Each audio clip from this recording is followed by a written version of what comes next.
En la noche del 3 de agosto de 1926, a las afueras del santuario de Nuestra Señora de Guadalupe en Guadalajara, se llevó a cabo un enfrentamiento entre militares y católicos. Este episodio, a pesar de haber durado tan solo unas horas, marcó un antes y después en el conflicto entre la Iglesia y el Estado, el cual, se podría decir, había comenzado con la promulgación de la Constitución en 1917. Pero, ¿qué llevó a los católicos de la ciudad de Guadalajara a enfrentarse abiertamente contra las fuerzas del Estado? ¿Por qué conocer esta batalla es importante para comprender la cristiada o guerra cristera? Si quieres saber las respuestas a estas interrogantes, acompáñame en este video. La batalla del santuario de Nuestra Señora de Guadalupe en Guadalajara se caracterizó por su alto grado de violencia, ya que en años anteriores el choque entre los católicos inconformes y las autoridades no había pasado de pequeñas escaramuzas. Desde que se promulgó la Constitución en 1917, los católicos de diversas regiones del país manifestaron su inconformidad, pues en la Carta Magna había artículos que de acuerdo con ellos agregaban sus derechos en cuanto a libertad religiosa.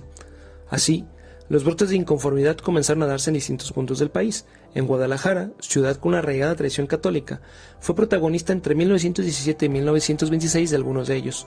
En sus calles, los católicos alzaron la voz contra los artículos de la Constitución, tales como el tercero, el 130, entre otros.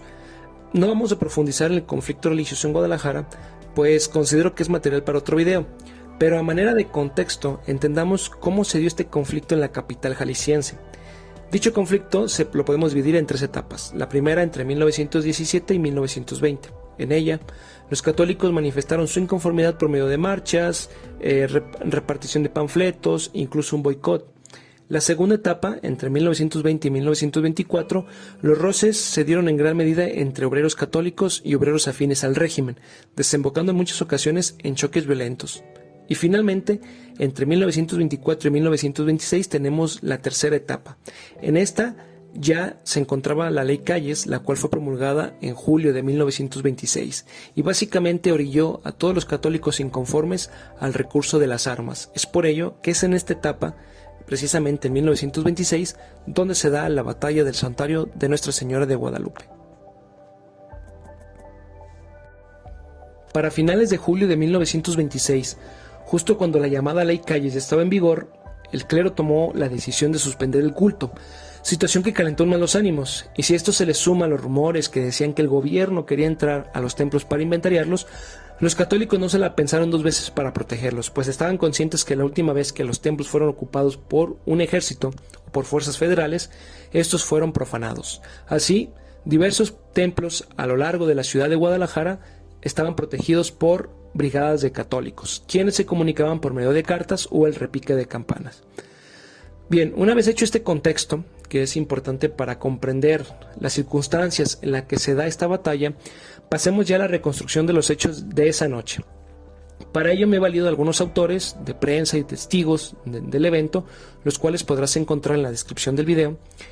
Y bien, la noche del 3 de agosto, cientos de católicos cuidaban el santuario y sus alrededores. Era tal la vigilancia que aquellas personas que pasaban frente a él eran detenidas por los centinelas, quienes les preguntaban quién vive.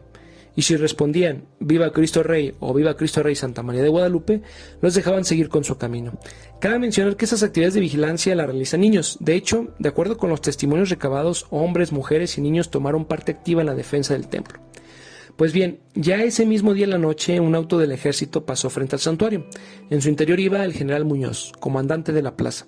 Como era de esperarse, el auto fue interceptado, pero cuando los vigilantes les preguntaron quién vive, el auto solo aceleró su marcha y algunos niños lanzaron piedras hacia él, lo que provocó el enojo de sus tripulantes. Al llegar a la esquina de lo que hoy es Alcalde con la calle Juan Álvarez, desde el coche comenzaron los balazos, aunque de acuerdo con los testimonios no se sabe a ciencia cierta si estos balazos iban dirigidos hacia aquellos que lanzaron la piedra o simplemente fueron disparados para dispersar a la multitud. Pero como haya sido, esto fue suficiente para desatar el caos en los alrededores del santuario.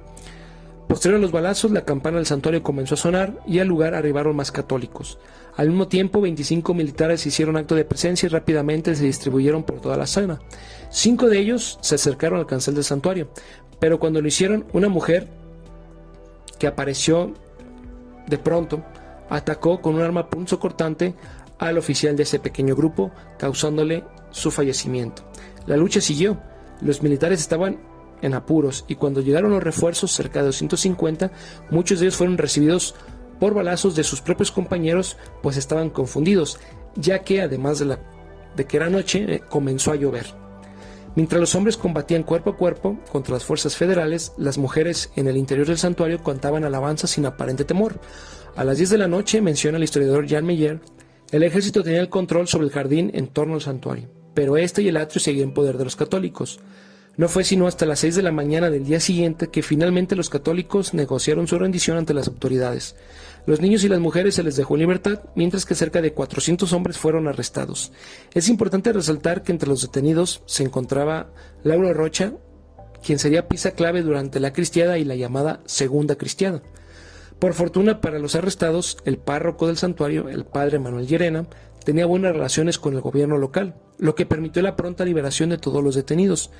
En cuanto a las cifras de bajas y heridos, hay muchas discrepancias en cuanto a las fuentes, dependiendo el origen de las mismas. Las fuentes favorables al Estado obviamente hablan de que hubo menos bajas de las que reportan los católicos. La información sobre esto también la podrás encontrar en la descripción del video. Lo sucedido en el santuario de Nuestra Señora de Guadalupe, en Guadalajara, fue un pequeño adelanto de lo que sería la Guerra Cristera, una lucha cruenta entre católicos y las fuerzas del Estado que tendría como consecuencia el desplazamiento de poblaciones enteras y la muerte de miles de mexicanos.